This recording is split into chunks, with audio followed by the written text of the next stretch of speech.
多谢疫情，同款是咧高雄小港，另外一件车祸就无遮尔好运。咱台视新闻独家镜头，沿海三路发生这件车祸，一个姓吴的妇人人，伊倒伫咧人行道，奥多摆嘛倒车，因为现场无监视器的画面，找无原因，厝内人就怀疑讲死者敢会是互人弄死，结果对方就拿做伊走。咱台视新闻的记者独家找到去当时后壁行车记录器的画面，原来这个妇人人强强骨气，才会发生意外。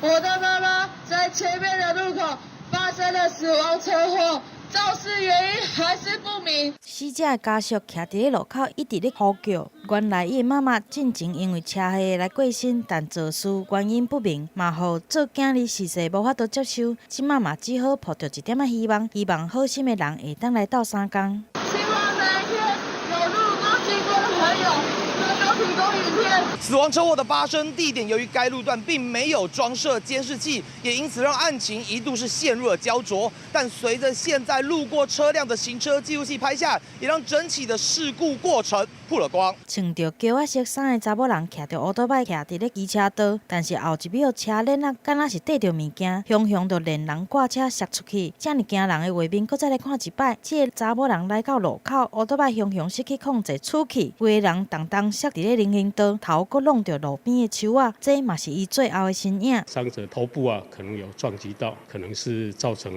他死亡的一个原因。这场死亡的车祸发生伫咧11号日头早，高雄小港沿海三路姓吴的这个查某人被发现倒伫咧人行道，乌托摆嘛歹伫边啊。家属本来怀疑死者是互人来追弄，肇事者来走去，但随着行车记录器曝光，嘛真相大白。驾驶人的车辆